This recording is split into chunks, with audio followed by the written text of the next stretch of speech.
오늘 말씀의 제목은 위로입니다. 위로. 요즘 참 위로가 정말 필요한 세상이죠. 조그만 우리의 시선을 열어서 주변을 돌아보면 너무나 피폐해 있고 어떻게 해야 될 줄 몰라서 방황하는 우리의 지체들, 또 이웃들이 많습니다.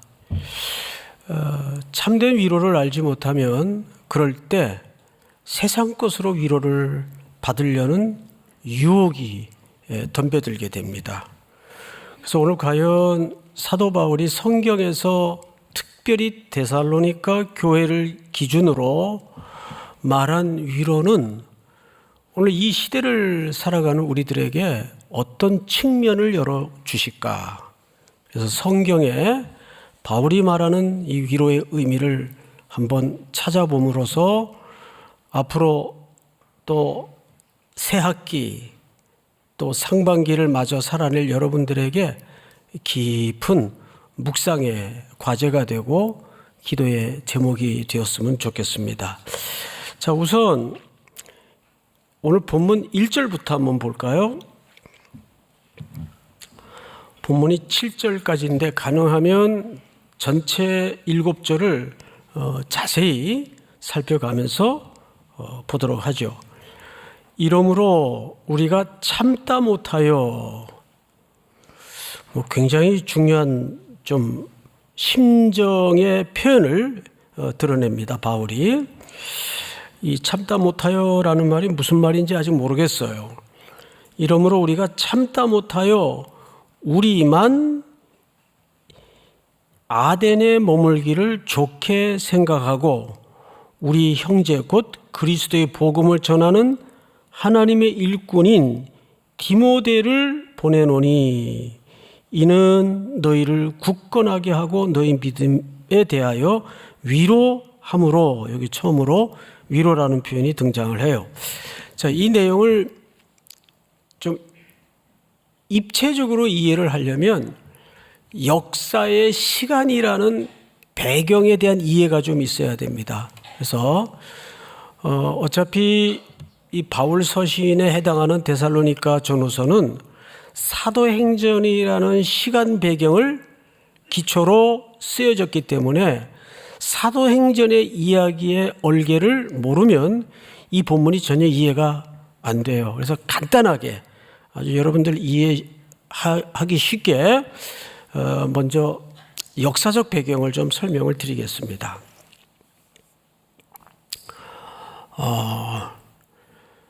바울이 원래는 아시아 쪽으로 가서 복음을 전하려고 했어요. 왜냐하면 그쪽 사역이 너무 잘 돼요. 그러니까 잘 되고 있는데 다른 걸 생각할 이유가 없죠. 근데 이상하게 성령께서 계속 그쪽은 아니다, 그쪽은 아니다 틀어막아요. 그런데 잘 될 때는 이게 안 들립니다. 뭔 소리야? 잘 되는데. 그래서 고집을 부려서 계속 그쪽 방향으로 계획을 합니다. 그러자 배 타기 하루 전날 밤, 그 전날 밤 성령께서 환상을 통해서 바울의 일행을 막아요. 그 환상이 유명한 마게도냐의 환상입니다. 마게도냐는 그 행정 단위가 굉장히 넓은 지역을 얘기합니다. 그 안에 데살로니가도 있고 베레아도 있고 빌립보도 있고, 그러니까 마게도냐는 그걸 통틀어서 말하는 행정 지역이에요. 그 마게도냐 사람 하나가 환상 속에서 건너와 우리를 도와다오, 건너와 우리를 도와다오 손짓하는 그림을 보게 됩니다. 그래서 바울의 일행이 자기들의 고집과 계획을 다 내려놓고 하나님 앞에 순복하기 위해서 배 방향을 틀어요. 그래서 마게도냐는 그 사도 바울이 가고자 했던 정반대 방향이에요. 유럽 쪽이죠. 지금 얘기하면 북유럽 쪽쯤 해당되는데 그쪽으로 행선지를 옮깁니다. 그래서 처음 도착한 데가 빌립보라는 도시예요.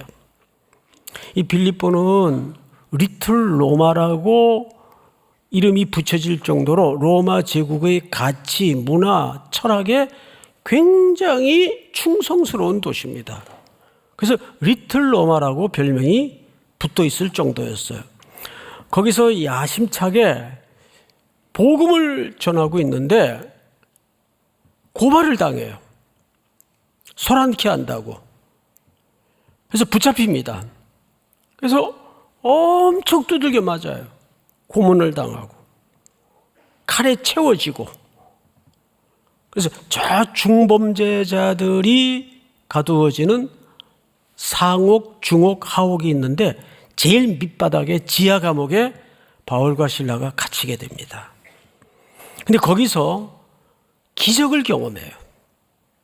옥토가 흔들리고 기도와 찬송하는 가운데 모든 옥이 열립니다. 그러면서 간수장이 놀래가지고 어떻게 해야 구원을 얻을 수 있겠습니까? 그 간수장 집에 모든 사람들이 구원을 얻는 상상하지 못했던, 예상하지 못했던 기적이 일어나요. 죄수들이 그걸 다 보고 다 들었어요.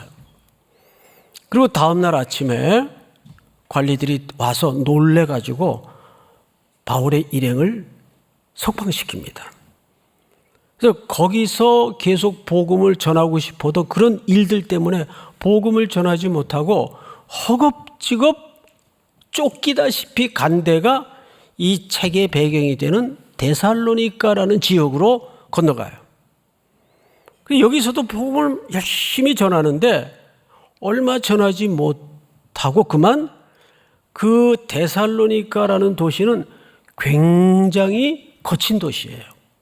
불량배들이 많아요. 이것들은 뭐야? 그래서 공격하고 죽이려고 그러고 잡으러 쫓아다니고 그럼 복음 얼마 전하지도 못하다가 거기서 도망치듯 쫓겨가요. 그렇게 해서 간 데가 아주 신사의 도시라고 별명이 붙은 베레아라는 도시로 또 쫓겨갑니다. 베레아 사람들은 신사적이라는 표현을 쓸 정도로 그 도시는 아주 분위기가 좋았어요. 아, 여기서는 좀 복음을 오랫동안 전할 수 있겠다 마음을 먹고 복음을 전하는데 그 데살로니가 깡패들이 거기까지 쫓아와요. 뭐 일로 도망갔다며 패거리들이 와가지고 복음 전하는 걸 방해해요. 그래서 거기서도 복음을 전하지 못하고 어디로 또 도망치듯 쫓겨가냐 하면 아덴이라는 아테네 들어보셨죠? 오늘날 아테네라고 불리우는 아덴이라는 곳에 또 쫓겨갑니다. 그럼 지금 잘 보세요. 우리는 지금 이걸 1, 2분 사이에 그냥 이야기로 들으니까 되게 바빴겠다 이렇게 들으시겠지만 이게 바쁜 거예요? 정말 얼마나 비통스러웠겠어요. 얼마나 힘들었겠어요.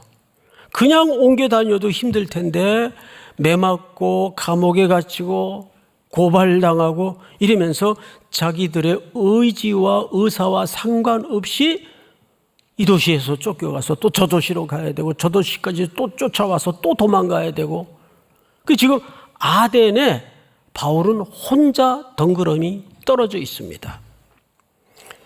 아덴에 혼자 남게 된 이유가 있어요. 바울이 도망다니면서도 바울의 머릿속에는 그 복음을 좀 충분히 전했어야 되는데 이제 막 개척되어진 그 데살로니가 성도들이 얼마나 당황스럽고 또 허겁지겁 도망간 나에 대해서도 원망이 가득할까. 뭐 말로는 담대하라 그렇게 가르쳐 놓고는 자기는 위기가 오니까 주랭랑 치듯. 그러니 그 남겨진 데살로니가 어린 교회가 얼마나 무섭고 흔들릴 수 있고 당황스러웠을까 해서 거기에 누구를 보내냐 하면 그럴 때 믿을 만한 사람을 보내겠어요? 조금 아리송한 사람을 보내겠어요? 믿을 만한 사람을 보내는 거예요. 그 사람이 누구냐면 디모데예요.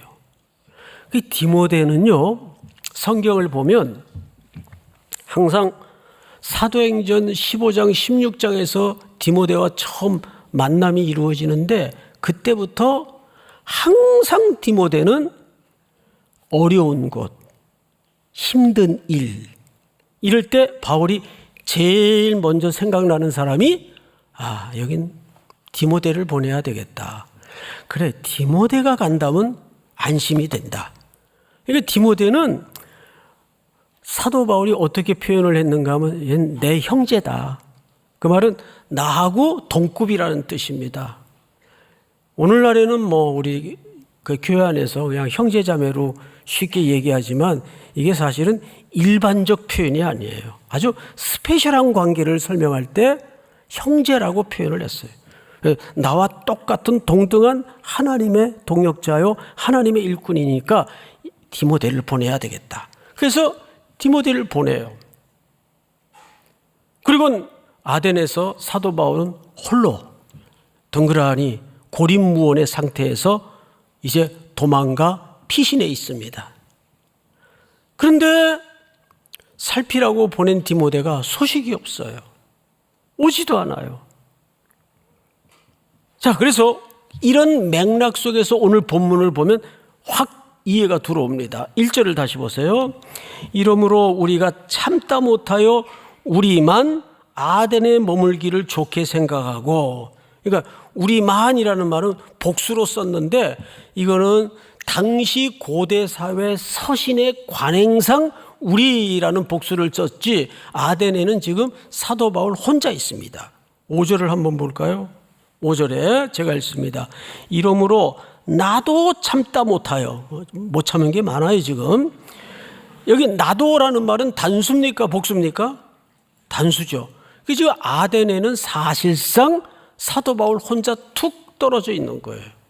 그런데 1절에 왜 우리라는 복수를 썼는가 하면 이건 고대 당시 서신을 쓸 때 관행적인 표현이에요. 그냥 여러 명이 있어서 우리가 아니라. 자, 그런데 우리만 아덴에 머물기를 좋게 생각하고, 그러니까 이 말은 나만 아덴에 머물고 디모데는 데살로니가로 보냈다 그 말이에요. 그러면 함께 동역했던 신라는 그 주변에 또 다른 어딘가 보내어져 있겠죠? 한 팀이었으니까, 선교팀이었어요. 좋게 생각하고 우리 형제 곧 그리스도의 복음을 전하는 하나님의 일꾼은 누구를 보냈다고 되어 있죠? 디모데를 보낸 거예요. 어디로 보낸 거죠? 디모데를? 데살로니가. 이제 개척교회 정도 되는 어린 교회, 흔들릴 수 있고 당황스러울 수 있고 어려움 속에 처할 수 있는 그 데살로니가 교회로 보낸 겁니다. 좀 살펴보고 와라.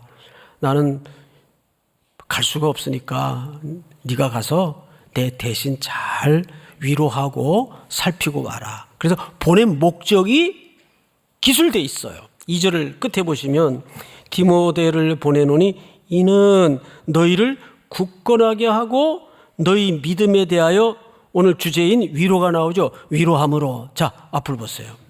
그러니까 사도 바울이 그렇게 쫓겨다니면서도 디모데를 데살로니가로 보낸 데는 두 가지 이유가 있어요. 첫째, 그들이 믿음이 더 견고하게 되도록 도와주기 위해서 보낸 거예요. 또 하나는 복음의 위로를 통해서 그들에게 격려를 하기 위해서 디모데를 보낸 겁니다.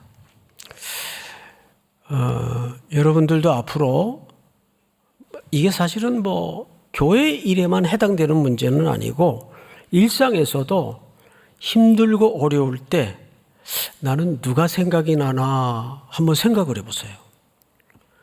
디모데 같은 동역자가 있기를 축복합니다. 이런 동역자 한 사람이 있으면 그건 정말 인생 성공한 겁니다.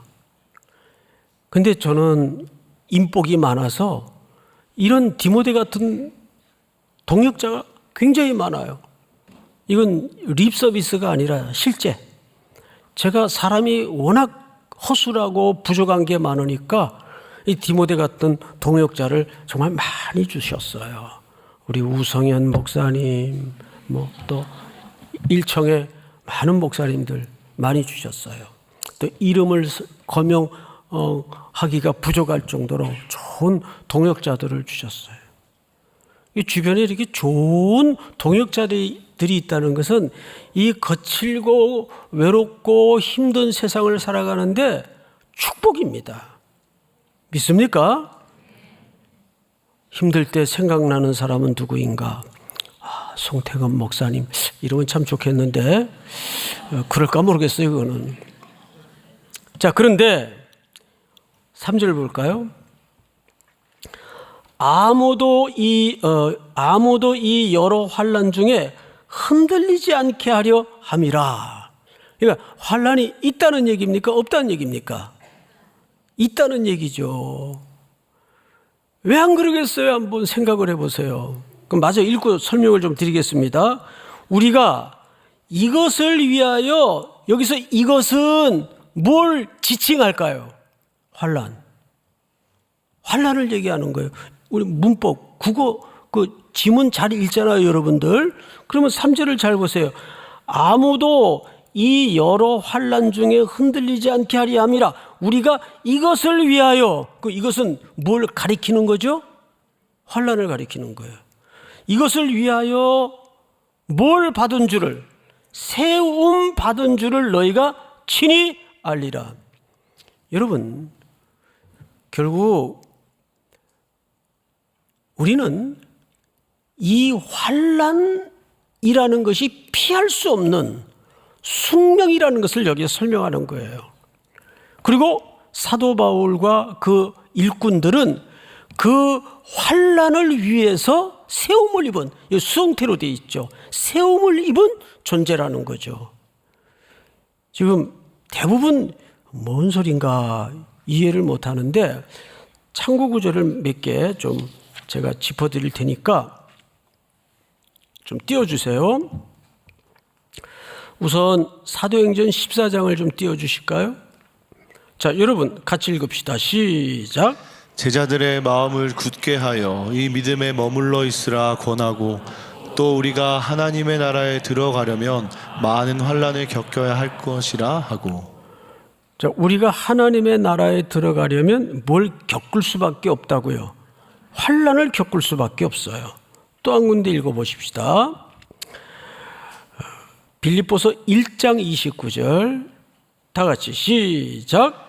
그리스도를 위하여 너희에게 은혜를 주신 것은 다만 그를 믿을 뿐 아니라 또한 그를 위하여 고난도 받게 하려 하심이라. 네.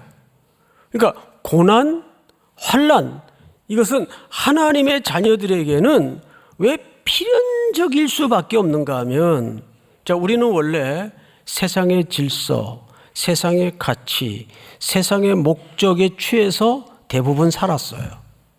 또 그게 살아가는 방식인 줄 알고, 그런데 어느 날 내 의지와 상관없이 주님이 내 인생 속에 개입해 들어오시고 내가 그 복음을 알게 되고 은혜로 예수 그리스도가 나를 위하여 십자가에 대신 죽으신 구주인 것을 고백하게 됐습니다. 그러면 이제부터 우리는 어떤 가치와 어떤 목적과 어떤 질서로 살아야 되죠? 십자가의 길과 예수님이 걸으셨던 그 삶의 방식과 그 원리를 붙들고 살아야 돼요. 그러면 당연히 무엇과 충돌될 수밖에 없습니까? 세상의 가치와 세상의 원리와 충돌될 수밖에 없어요. 그러면 뭐가 일어나죠? 소란이 일어나요. 갈등이 벌어져요. 이게 우리가 이 땅에 살아가는 환난이에요. 고난이에요. 우리가 꼭 복음을 전하다가 겪는 일뿐만이 아니라 여러분들이 일상이라는 생활의 공간 안에서 하나님의 원리와 그 말씀을 붙들고 살아가다 보면, 이거 내가 조금만 비겁하면 이익이 떨어지는데, 내게 유리한데, 그런데 이제는 그렇게 살 수가 없어요. 손해를 각오하고라도 아닌 길에서는 돌아설 줄 알아야 되고, 더러운 이익 앞에는 손을 비워낼 줄 알아야 되는 예수께서 걸어가셨던, 사도들이 걸어갔던, 신앙의 선배들이 걸어갔던 그 길로 우리는 걸어가야 되는 거예요. 그러면 당연히 우리에겐 뭐가 부닥칠 수밖에 없어요. 환난, 고난, 슬픔, 고독, 외로움, 배제, 이런 거 겪을 수밖에 없어요. 그래서 사도행전 14장에 빌립보서 1장 29절에 보시면, 그리스도를 위하여 너에게 은혜를 주신 것은 다만 그를 믿을 뿐 아니라 또한 그를 위하여 무엇도 받게 하려 하심이라. 고난도 받게 하려 하심이라. 우리가 하나님의 일꾼들이 그것을 위해서 세움을 입었다는 거예요. 그래서 빌립보 교회 성도들뿐만 아니라 데살로니가 교회 성도들도 복음을 받은 지 얼마 안 됐지만 사도들이 그냥 말만 전하고 도망간 것이 아니라 그들이 전한 말처럼 어떻게 살아내려고 분투하고 애썼는지를 본 거예요. 그걸 눈으로 본 거예요. 제일 아닌 것이 설교 따르고 복음 전하는 거 다르고 삶이 괴리가 벌어질 때, 그래서 한국교회는 욕을 먹는 거예요. 태도에서 욕을 먹는 거지, 무슨 한국교회가 신학이 잘못돼서 욕먹는 경우는 그렇게 많지 않아요. 아주 이단이나 잘못된 사이비 종말론주의자들 외에는 많지 않아요. 결국 성경을 한번 보십시다. 몇 절을 보시냐 하면 4절. 여러분 한번 같이 읽어볼까요? 시작. 우리가 너희와 함께 있을 때에 장차 받을 환난을 너희에게 미리 말하였는데 과연 그렇게 된 것을 너희가 아느니라. 이게 무슨 얘기냐 하면 사도 바울이 그것을 미리 말했어요, 안 했어요? 앞으로 이 복음을 여러분 순종하게 되면, 예수를 따르게 되면 이런 환난이 필연적으로 따를 것입니다. 이미 가르쳤단 말이에요. 그런데 정말 그렇게 되지 않았느냐? 그러니까 우리가 우리라고까지 얘기할 것 없이 한국 교회에서 빨리 솎아내고 걷어내야 될 게 뭐냐면 샤머니즘과 우상숭배와 무속신앙입니다. 말은 기독교의 색채를 표현하고 십자가를 얘기하고 예수를 들먹거리는데 그 내면을 들여다보면 결국은 그 기독교 용어를 잔뜩 화려하게 씌워서 자기의 욕망을 분출하는 그것에 불과한 기독교의 내용이 얼마나 많아요. 정말 기독교는 예수예요. 예수가 걸으셨던 길이 어떤 길인지를 여러분들이 배우지 않습니까? 다른 이들을 구원하기 위해서 내 목숨을 내어놓는 그 십자가의 예수님의 삶의 방식 속에서부터 우리의 삶이 출발하지 않으면 우린 가짜예요. 한때는 한국교회도 그렇게 외쳤었어요. 예수 믿으면 부자 되고, 예수 믿으면 다 잘 되고, 예수 믿으면 세상에서 우두머리가 되고 으뜸이 되고. 여러분, 이것은 복음이 약속하거나 복음이 가르친 게 아니에요. 이런 이야기, 이런 복음을 얘기하면 별로 이렇게 듣고 싶어 하질 않아요. 인기가 없어요. 그런데 성경은 십자가를 어떻게 소개합니까? 우리 달고 다녀야 될 장식품처럼 소개합니까? 복음과 함께 고난을 받으라고 얘기합니다. 바울이 그걸 미리 가르쳤어요.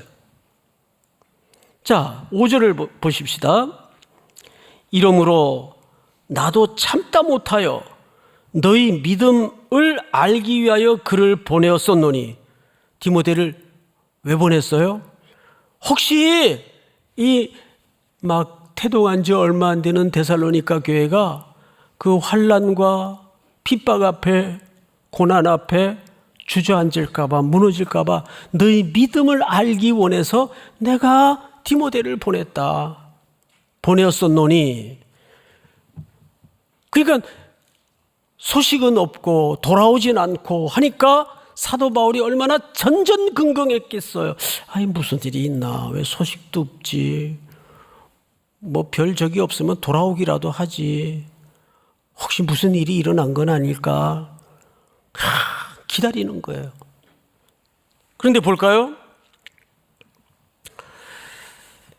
이러므로 나도 참다 못하여 너희 믿음을 알기 위하여 그를 보내었었노니 이는 혹 시험하는 자가 너희를 시험하여. 여기 시험하는 자는 사탄을 얘기하는 거예요. 시험하는 자는 사탄입니다.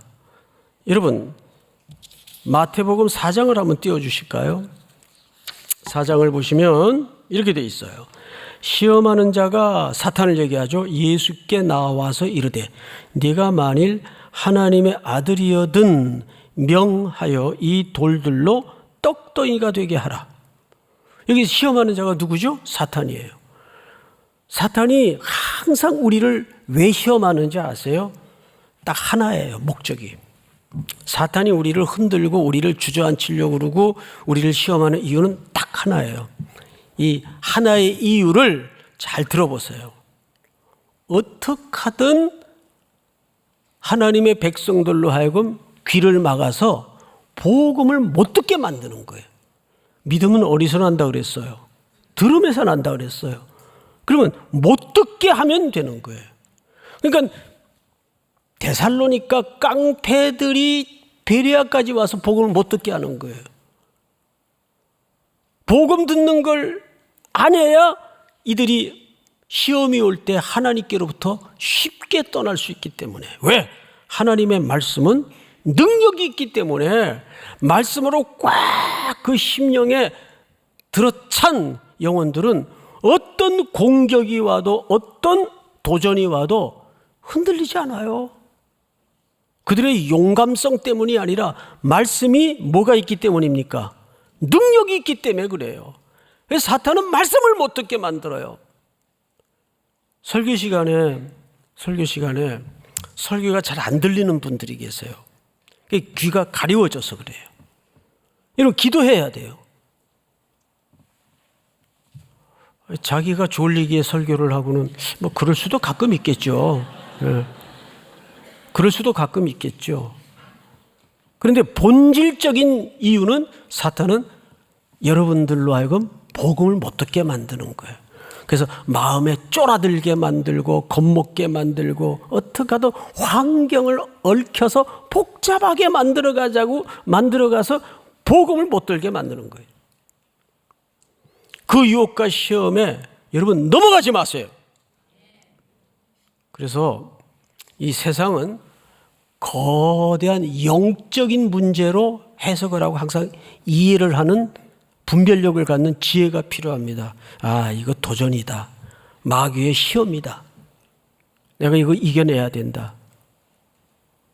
모처럼 남편을 한 3년 설득해서 예배 자리에 아내가 초대를 하려고 다 준비를 했는데 그날 아침 부장님한테 전화가 와요. 남편 회사에 급히 나오라고.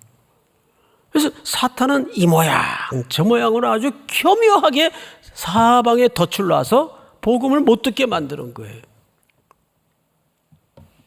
성경을 다시 보십시다.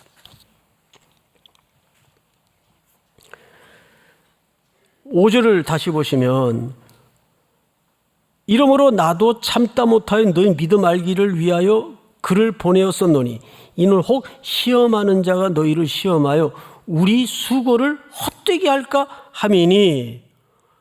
그렇게 되면 사도 바울의 일행과 사도 바울이 씨 뿌리면서 도망다니면서 매맞으면서 감옥에 던져지면서 핍박당하고 환난당하고 전했던 복음이 다 헛수고 된단 말이에요. 6절 다 같이 한번 읽어볼까요? 시작. 지금은 디모데가 너희에게로부터 와서 너희 믿음과 사랑의 기쁜 소식을 우리에게 전하고 또 너희가 항상 우리를 잘 생각하여 우리가 너희를 간절히 보고자 함과 같이 너희도 우리를 간절히 보고자 한다 하니. 여기 지금은이라는 말은 바울이 도착하자마자 소식을 듣고 너무 감사해서 바로 편지를 답장을 썼다 그 말이에요. 데살로니가 성도들에게 지금은 디모데가 너희에게로부터 와서 너희 믿음과 사랑의 기쁜 소식을 우리에게 전하고, 뜻밖의 너무 염려가 돼서 무슨 일이 있나, 교회가 없어졌나, 해산이 됐나, 별의별 안 좋은 생각까지 먹어가면서 예상을 하고 있었는데 디모데가 왔어요. 선생님 기뻐하세요. 세상에 그렇게 짧게 복음을 전하고 오셨는데도 역시 선생님 리더십은 끝내줘요. 그러질 않고 복음이, 그 데살로니가 성도들 가슴 속에 떨어졌던 그 복음이 능력이 있어서 그들이 믿음이 견고해졌을 뿐만 아니라 그 열매로 서로 격려하고 사랑하며 기뻐하는 모습을 보고 너무 위로가 되었어요. 근데 이것도 눈물이 날 만큼 기쁜 소식인데 또 하나 기쁜 소식이 여기 얹어져 있어요. 두 번째 소식이 뭐냐 하면 6절 하반절을 보면 이렇게 돼 있어요. 또 그다음부터면 또 너희가 항상 우리를 잘 생각하여 우리가 너희를 간절히 보고자 함과 같이 너희도 우리를 간절히 보고자 한다 하니, 이 무슨 얘기냐면 말이 좀 그 번역이 어색하게 돼 있긴 한데 이런 얘기입니다. 사도 바울이 이들을 얼마나 보고 싶었으면 자기의 신복 같은 형제 디모데를 그 사람들에게 보냈단 말이에요. 보고 싶어서 보낸 거예요. 이 그 보고 싶은 마음이 사실 아무것도 아닌 것 같은데 굉장히 중요한 거예요. 여러분 한 주간 예배 드리고 가서 헤어지면 흩어지면 여러분 형제자매 서로 보고 싶어 하세요? 보고 싶어 해야 돼요. 보고 싶어. 보고 싶은 얼굴, 그런 노래도 있잖아요. 얼굴을 떠올리고 그 형제 뭐하고 지낼까, 큐티는 오늘 했나, 이런 거 걱정하면서 보고 싶어. 근데 바울은 성도들을 그렇게 보고 싶어 했어요. 이것이 영적인 공동체의 아주 중요한 유기적 생명 공동체의 속성입니다. 너희는 패하기를 힘쓰는 어떤 사람들의 습관과 같이 하지 말고 그날이 가까울 볼수록 모이기를 힘쓰라 그랬어요. 자꾸 만나고 싶어야 돼요. 만나고 싶고 보고 싶고 궁금해지고, 그게 그리스도의 생명을 함께 나누는 관계죠. 뭐 인간적인 정리를 얘기하는 게 아니에요. 우리도 선교제 선교하고 와서 돌아오면은 싹 잊어버려요?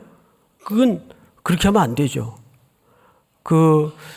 영계교회 아무개 형제가 부탁했던 기도 제목을 가끔 펼쳐보고, 이 사연은 어떻게 돼 있을까? 메일이라도 한번, 문자라도 한번 보내야 되겠다. 보고 싶어야 돼요. 그런데 바울과 사도 일행들만 보고 싶은 게 아니라 놀랍게도 그 데살로니가 성도들도 사도와 일행들을 너무 보고 싶어 한다는 소식을 갖고 온 거예요. 여러분, 사도 바울은 이 평판에 대해서 굉장히 관심이 많았어요. 성도들이 나를 오해하진 않을까, 서둘러 급히 어린 교회를 두고 떠난 나에게 대해서 원망은 갖고 있지 않을까. 뭐 사도가 그래, 말은 청산유수처럼 전해놓고는 위급한 일 생기니까 주랭랑치대, 혹시 그 오해는 하지 않을까. 그것은 자기 명예를 위해서가 아니고 자기가 전하고 가르쳤던 그 복음이 훼손될까 봐 그 평판에 대해서 굉장히 신경을 썼어요. 그런데 디모데가 와서 이야기를 하는데, 선생님, 그분들이 정말 굳건히 서 있고 서로 기쁨이 충만하고 사랑이 충만한데 또 하나 기쁜 소식이 있어요. 뭐죠? 디모데 형제님, 선생님을 너무 보고 싶어 해요. 얼마나 기쁘겠어요. 제가 만약에 어느 선교지 올해도 갑니다. 아유, 왜 오나? 이러면 얼마나 기분 나쁘겠어요. 네? 이번에 목사님 또 오신대. 제가 영계교회를 다는 못 다녀요. 선교지를 가도. 이제 몇 군데만 이렇게 돌아가면서 순회를 하는데 이번에도 오사카 가서 3교회를 신방을 했는데 교회들이 툭툭툭 또 사역 시간도 다 달라가지고 하루 종일 저녁까지 신방을 했는데 우리 선교대원들이 또 영계교회 그 사모님과 성도들과 흥건하게 시간을 놓고 앉아서 간증을 듣고 교제를 하고 대화를 하는데 정말 그 그리스도 안에서는 민족이 넘어서지고 국수주의가 넘어서져요. 그리스도 안에서. 이게 최고의 가치입니다. 믿습니까? 그런 기쁜 소식이 사도 바울에게 전해온 거예요. 그래서 결론, 아주 중요한 얘기가 마저 남았어요. 이러므로 형제들아, 우리가 모든 궁핍과 환난 가운데에서 너희 믿음으로 말미암아 너희에게 뭘 받았다고 되어 있어요. 여기 모든 궁핍과 환난이라는 말은 먹을 게 없고 입을 게 없다, 그런 물리적인 궁핍과 환난이 아니라 정확하게 바울은 선교사로 살았지만 항상 그 험난했던 선교의 코스를 보시고 거기서 도시마다 겪었던 일들을 한번 상상을 해보세요. 얼마나 마음이 너덜너덜해졌겠어요. 전전긍긍하고 걱정이 되고 불안하고 오늘은 또 무슨 일이 닥치려나, 내가 오늘은 무사히 하루를 지날 수 있을까? 우리도 일상에서 누가 그랬어요. 목회는 영원한 가슴앓이다 그랬어요. 정말 그래요. 목회는 영원한 가슴앓이. 선교도 마찬가지. 영혼을 대하는 것은 가슴앓이가 전제될 수밖에 없어요. 그 윤동주라는 시인이 쓴 시귀를 보면 나는 이는 바람에도 마음이 괴로웠다 표현되어 있어요. 떠는 바람보다 이는 바람은 눈에 떨림이 보이지 않는 그 여린 바람 속에도 나는 괴로웠다. 그 목회를 하다 보면 제가 목양실에서 이렇게 엘리베이터를 타고 이제 내려오죠. 내려오면 이렇게 급하게 지나가다 인사를 했는데 탁 차갑게 표정 하나 안 변하고 이러고 지나가는 어느 자매를 봤다고 합시다. 그러면 내내 설교하면서도 무슨 일일까? 내가 혹시 상처를 준 일이 있나? 이런 게 자꾸 이렇게 내 레이더에 걸리는 거예요. 그러니까 목회를 하다 보면 이건 영적인 문제고 영혼을 다루는 문제이다 보니까 그 별거 아닌 것 같은 것에도 내가 마음이 여려져요. 그런데 바울은 그 정도가 아니에요. 두들겨 맞고 감옥에 갇히고 쫓겨다니고 도시에 도시를 유랑하면서 마음이 얼마나 곤고하고 가난해졌겠어요. 그 궁핍과 가난이라는 말은 그런 물리적인 가난을 얘기한, 막 마음이 그냥 너덜너덜, 우리 그런 표현 쓰죠. 아직은 나 건들지 마, 나 마음이 너덜너덜해. 얼마나 힘들면 그런 표현을 할까요? 그랬는데 그 디모데가 가지고 온 소식을 듣고 뭐가 됐다고요? 위로가 됐다고요. 그럼 잘 보세요. 2절 끝에 보니까 너희를 굳건하게 하고 너희 믿음에 대하여 위로함으로, 디모데를 보낸 이유는 위로를 위해서 보냈어요. 그런데 디모데가 왔는데 디모데가 가지고 온 물고 온 소식을 듣고 누가 지금 위로를 받고 있어요? 예, 바울이 위로를 받고 있어요. 이게 뭔지 아세요? 위로의 의존성과 순환성을 얘기하는 겁니다. 위로는 예수 그리스도께서 나를 위하여 죽으심으로 나를 본질적으로 위로해 주셨어요. 내가 받은 그 복음의 위로가 또 이렇게 많은 사람들에게 흘러가요. 또 그 사람들은 그 은혜로 또 다른 사람들을 위로할 수 있어요. 이거 위로는 이렇게 순환이 돼야 돼. 그래야 이 사회가 살만한 세상이 되는 거예요.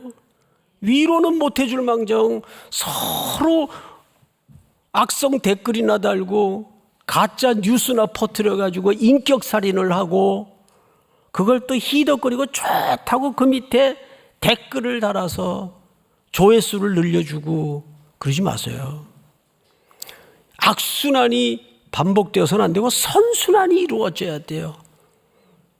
예수는 살리는 분이셨어요. 그러면 여러분들도 기본적인 마인드가 이 사회를 어떤 방식으로든 선순환을 통해서 살려내는 위로자가 돼야 됩니다. 믿습니까? 그 위로는 서로를 살려줘요. 바울이 막 가슴이 너덜너덜했는데 그 위로를 받고 바울의 가슴이 살아나요. 정말 감사하다. 오늘 주께서 나를 부르신데도 여한이 없겠다. 얼마나 감사해요. 그런데 보이지 않는 곳에서 이 키보드 전사들이 그러지 마세요. 우리 그리스도인들은 위로를 선순환시키는 복을 누리시기를 바랍니다. 그것 때문에 한 사람이 살아나요. 한 사람이 소망을 갖게 돼요. 믿으십니까? 다 일어나십시다.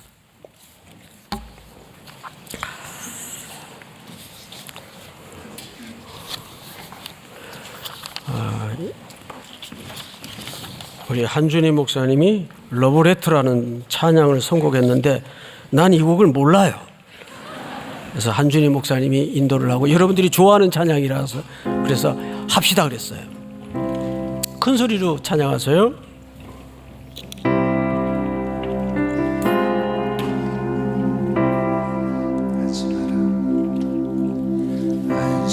안심하라 내가 널 사랑한다. 두려워 말아라 내가 다 알고 있다. 외로워 말아라 내가 함께한다. 너의 생각보다 그보다 널 사랑한다.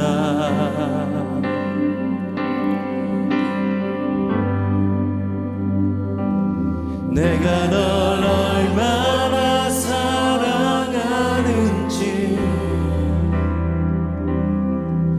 나의 모든 것을 걸고 너를 만났고 너의 모든 순간을 너의 모든 마음을 가장 먼저 함께 할 거야. 내가 널 얼마나 기다리는지 나의 모든 것을 걸고 너를 얻었고 너의 작은 신음도 작은 웃음에도 가장 먼저 널 찾을 거야. 내 사랑아 안심하라 안심하라 내가 널 사랑한다. 두려워 말아라 두려워 말아라 내가 다 알고 있다.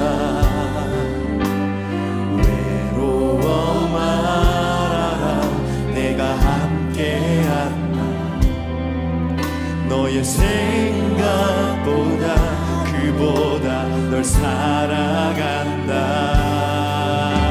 내가 널 얼마나 사랑하는지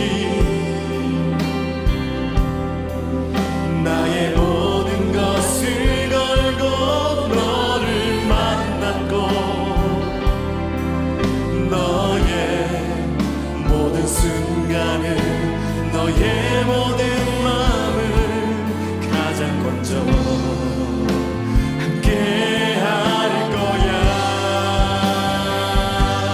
내가 널 얼마나 기다리는지